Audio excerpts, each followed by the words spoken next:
Hello, everyone. Welcome to Talking Logistics, where we have conversations with thought leaders and newsmakers in the supply chain logistics industry. It's a great pleasure to welcome today's program, Heather Mueller, who's Chief Marketing and Product Officer at Breakthrough. And today we're going to talk about diving in what shippers need to know about 2022 transportation strategies. Now, Benjamin Franklin famously said that if you fail to plan, then you're planning to fail. And this is certainly true, but it doesn't mean that coming up with a plan and a strategy is going to be easy, especially, in an environment that's very volatile and uncertain. So nonetheless, if you're a, transportation executive, what do you need to think about and consider as you develop your plans and strategy for 2022? Well, that's the main theme of the discussion we're going to have today. And it's great to have Heather back on the program to share her insights and advice on this topic. So Heather, welcome back to the program. Hey, Adrian, thanks so much for having me. Happy to be here. Great. Well, before we went live here, we were kind of talking about the last time you were on the program. I think it was back in February of this year. And now here we are in December. So a lot has happened over the last, 10, 11 months, hasn't it? A lot has happened. I wonder what Benjamin Franklin would have to say about the plans of this last year. Absolutely. Absolutely. So, I'm sure, in your role there at Breakthrough, you have a lot of conversations with shippers and you've got a pulse on what's going on there. So, what is top of mind for them right now as they plan ahead for 2022? Yeah, absolutely. Great question. And I think the thing that's so interesting is even planning ahead feels like a Herculean effort, I think, for some of the people that I talk to right now, because the next month before we get to 2022 feels like it's going to be a lot. And I do think, December and then into early 2022, what feels most urgent to shippers is getting capacity. How do I make sure that I'm moving my products to market so that my consumers can buy them? And I don't think that pressure is going to immediately subside for us, maybe once we get through the holiday season the way that we might like to think it would. So I think that's going to be present. But then thinking a bit more long term, one of the things that I see as a sign of promise, maybe as we're talking to shippers recently, is I think that shippers are starting to again consider, what does a sourcing activity look like for me in 2022? I'd say in 2021, we see a lot of shippers say, I'm just going to hold the course and figure out how to navigate this.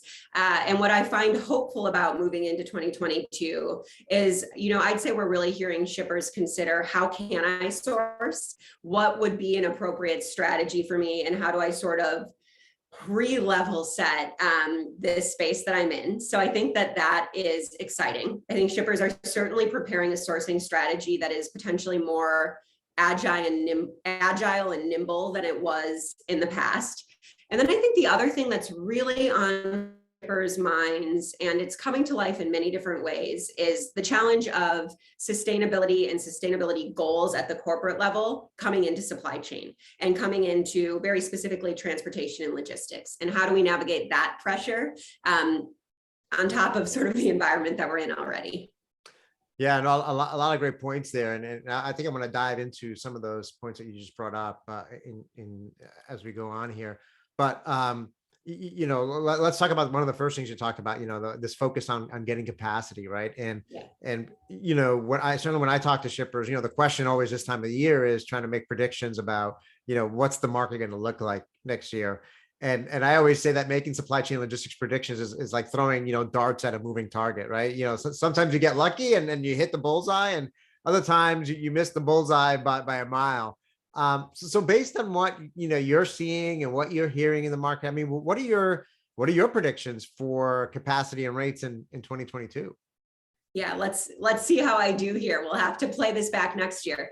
But certainly we think that, capacity and demand for transportation is going to remain high through Q2 2022. And then we're, expecting to see some gradual relief.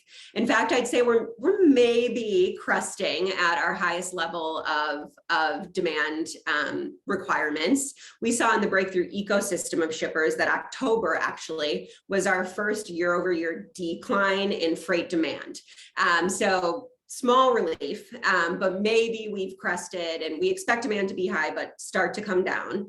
And, we think that we're going to end the year with still a bit of an uptick in rate pressure. We're thinking that we'll maybe end in January. Our forecast is looking like 270, 275 rate per mile, coming down maybe into mid 260s by the time we get into April-ish timeframe. So that doesn't sound like tremendous relief, but maybe we've hit the peak. So that's sort of how we're thinking about it, what our advisor documents are saying right now. Yeah, it reminds me of, I do a lot of cycling, right? So when you're climbing up a mountain, right? And when you're able to see the peak or you're able to see the top of the mountain, and then when you actually get there, you might still have a little bit of climbing left, or at least it flattens out, but you at least know that, there's no more, high elevation to go, that you've already crested. And I think you're right. I think for a lot of shippers, I think, they're beginning to think that, hey, absent some kind of unexpected something that happens, maybe the worst is behind us. I mean, we might still be at this elevated environment for some time, but we can only go down from here or get some relief as more drivers come back into the market and equipment and so forth comes in. So I'm going to talk a little bit about the other thing you brought up, which kind of the approach to procurement that companies are having. So I mean, are you seeing companies take a different approach in response to everything that's happening? I mean, it used to be, and I know this is kind of outdated already for, many shippers have moved beyond this, where it's like, hey, we do our annual bid and that's it. We'll wait till next year and see how it goes. Those days are really behind us, right? Mm-hmm. We think so, but I think that it's an it depends answer. So one of the things that I really like about what I'm seeing is companies are appearing to be very thoughtful about what's the right fit for them. So there are some times when a full network annual RFP might make sense. We've got some shippers who, beyond sort of the regular COVID changes that we've all been through and going through, have experienced some significant change in their networks, acquisitions, divestitures, things that really require a new level setting. And that's a time when we think it makes some sense to do a full network RFP. It's just time to refresh our partners, figure out what fits, find new strategies. And so I want to be careful in saying that's dead, because I do think there are some reasons why we might do that. But then I think that what we're really seeing is shippers thinking strategically about, what do I need to change and why? What am I going after? Is there a cost play that makes sense for me at a facility or two? Is there a partnership that isn't working anymore for me and the carrier? And should we look at something different?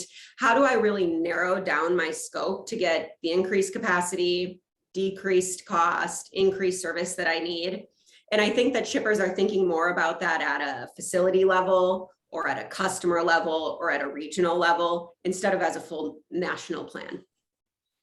And you're right. I mean, I don't believe it's, the traditional approach is that either. And I think you brought up a great example as, a scenario in terms of, instances where doing a full bid and a full refresh makes sense, certainly an acquisition or a merger or something like that.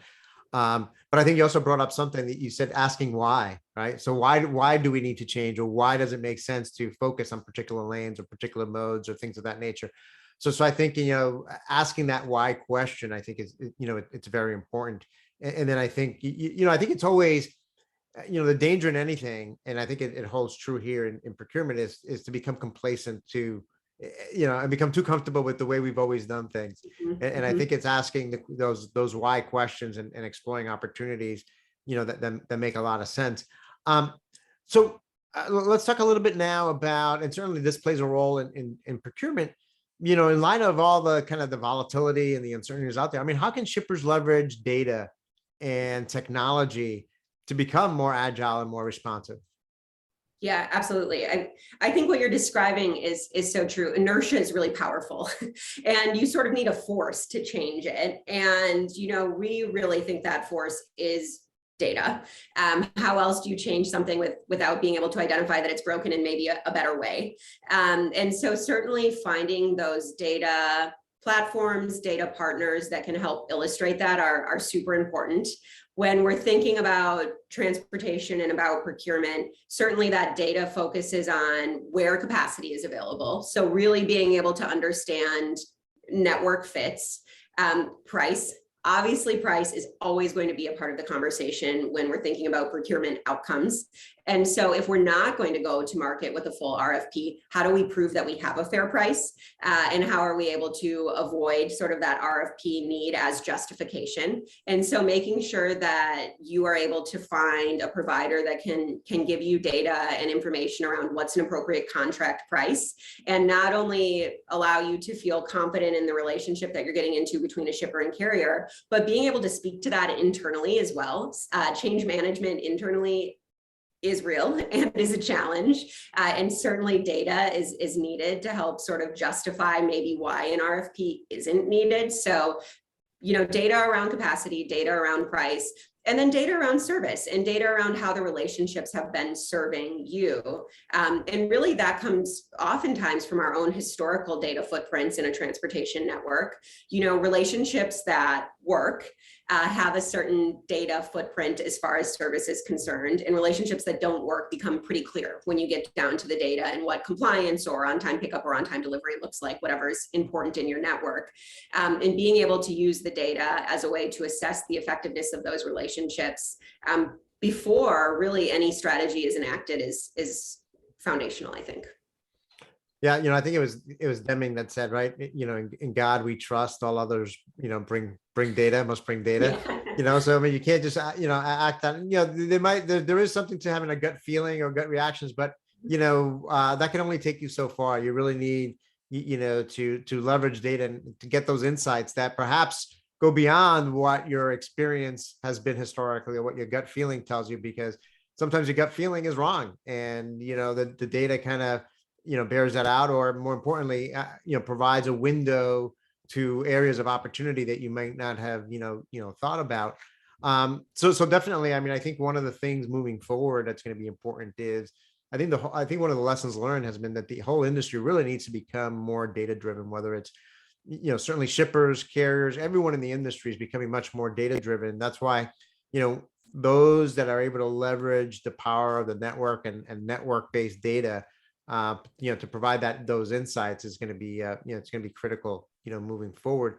So as a way to wrap up, and again, you brought up sustainability. Maybe that's one of the factors. I mean, are there any other factors or trends that shippers should think about incorporating in their transportation strategies in 2022 and beyond? Yeah, certainly. I think that we're at a really, really exciting time where a lot is changing in the industry. So certainly this data in transparent platforms of data where we can share comfortably data with each other, I think is so important. And that's, of course, appropriate data sharing, but between shippers for collaborations and shippers and carriers for better relationships, and really third-party providers all the way around the industry. So I think this trend of data platforms appropriately used is super important, because I think it's that trust in partnerships that's going to move us into the future. And then I think it's a really exciting time in transportation when we think about new sort of physical assets that are coming to play. So one of those is, in equipment. And when we think about autonomous vehicles and what that means, especially in a market when we think about the capacity constraints that we have, what autonomy unlocks for long haul trucking is something that feels really exciting to me. We're really thinking about what I consider a new mode of transportation. That's exciting to think about. Certainly data networks are going to be essential to unlock the capabilities that exist there.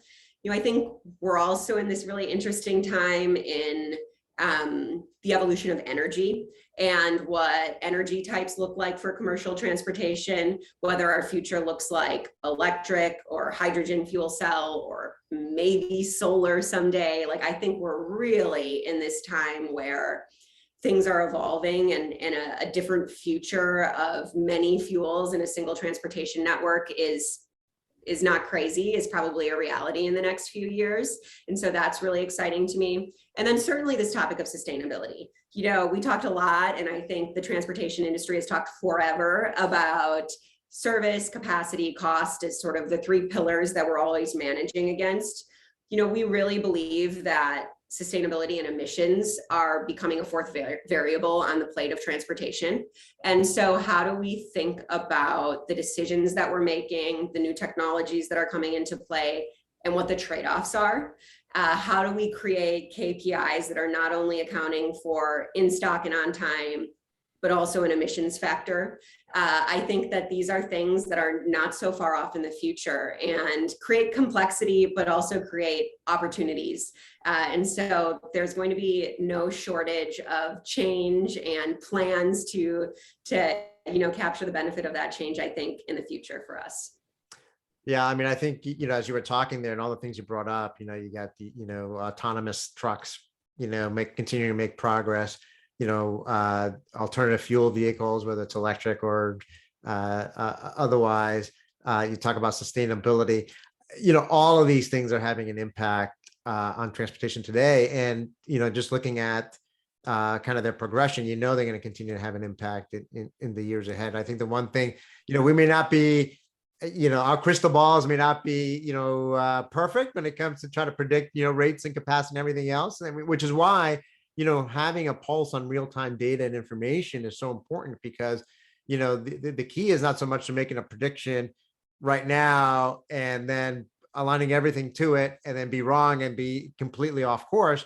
The key is really, as you talked about, the data platforms and the sharing of data and information to be able to keep a pulse on what's really happening so you can make those course corrections, over time, whether those course corrections are mode changes or doing procurement bids or whatever the case might be. But I think the one thing that's for certain is that there's never going to be a dull day in transportation in 2022 and perhaps ever, because there's a lot of exciting, change and opportunities, on the horizon here. So Heather, again, great conversation. Like I always say at the end of all our episodes, we managed to scratch the surface on these topics, but you provided some great insights and advice and food for thought for our audience around thinking ahead in 2022 and beyond with regard to transportation strategy. So again, thank you for making the time to be with us today. Thanks for having me. It was great to chat with you, Adrian. Great. If you're watching this episode on demand, either at the Breakthrough website or on Talking Logistics, and you've got a question or a comment for Heather, you can post it there, and I'm sure that she'll be more than happy to respond via that medium. Again, thank you for joining us, and look forward to seeing you in a future episode of Talking Logistics. Have a great day.